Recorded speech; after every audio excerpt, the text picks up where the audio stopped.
fun, and potentially hazardous. She loves the home. Mom, of course, and you guys, and especially writing her introduction. She is speaking to a competent communicator. Speech number 2. Objectives that have a beginning, middle, and end. Her delivery time is 5 to 7 minutes. Let's welcome Michael.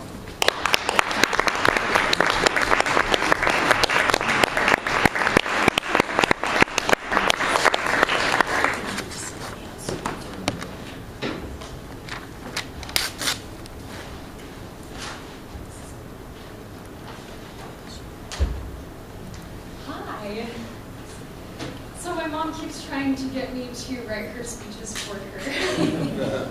I bet you're all really surprised by that.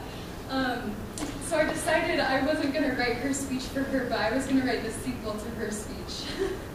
So my speech is called, let's see, what is my speech called? It's called Everything I Learned About Destroying Friendships I Learned from My Cat. I don't want you guys to laugh because this is a serious subject. It's something I feel really strongly about. And I apologize for all you cat lovers out there. I don't know, like dogs are man's best friend. And I think cats really could be. They have the potential to be, but they're so ambivalent that they don't have friends. So, and I guess my objective in this isn't to get you to not like cats or anything like that. In fact, honestly, like a review of my dating record would probably convince you that I need to start my cat collection early. Well on my way here. But I do want to share with you the things that I have learned from cats, and I think we can learn a lot about friendships and what to do and what shouldn't we do. This is a cat. You haven't seen one before. The first thing that I learned from cats and what we shouldn't do in social situations was this, and I'll give you an example so you understand what I'm referring to.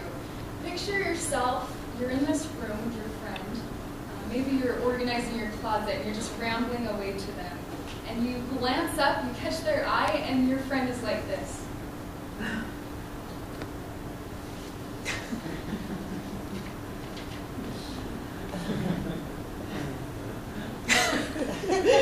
Did I make you feel really uncomfortable? Right? Okay. We can learn about what not to do from cats. One thing cats do is they make you feel so uncomfortable. They don't know when to look away, or they're just really intense. So that's the first thing when making new friends, maybe not to do, is to stare for too long, or in that way. Second thing I learned is this. You ever had a really helpful friend? Like, raise your hand.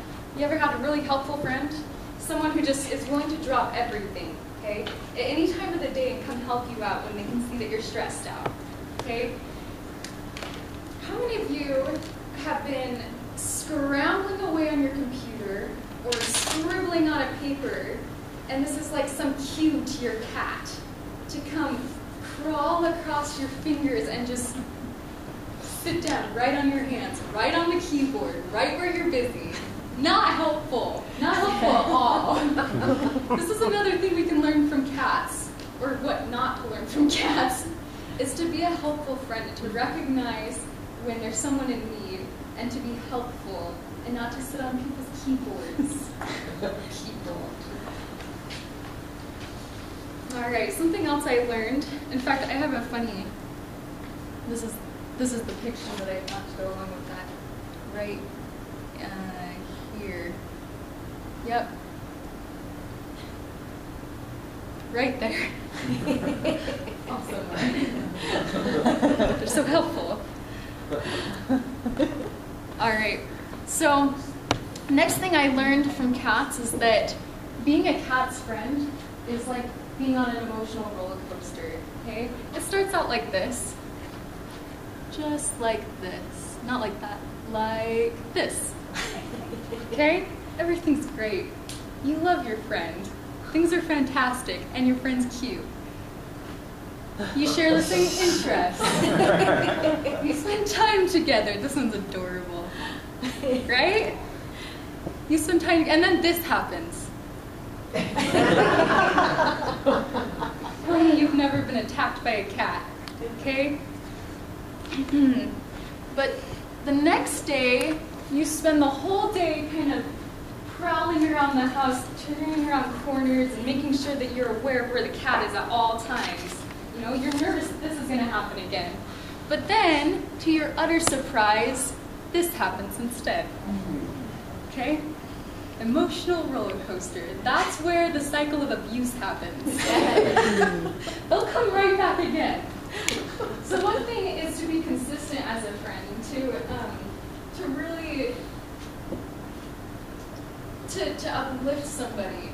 It's not about scarring people, whether physically or emotionally or mentally.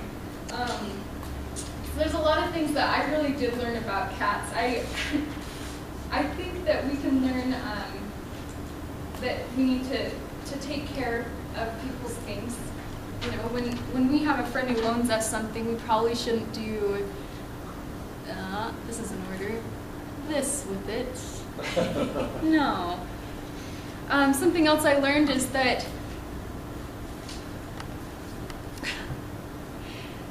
when you call on a friend, they shouldn't do this to you, which you've frequently seen from cats, I'm sure. And also, this I couldn't relate at all, but we probably should give wanted gifts. Other things we might not want to do is poop in someone's sand pile, or leave follicle remains, or clean up someone's furniture. That would probably make a really good friend.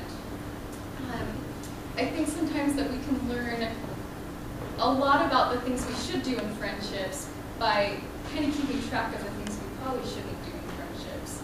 So I guess my whole purpose in this speech was to enlighten you and make that a little easier to keep track of all the things that you might not want to do. So all in all, let's not be cats.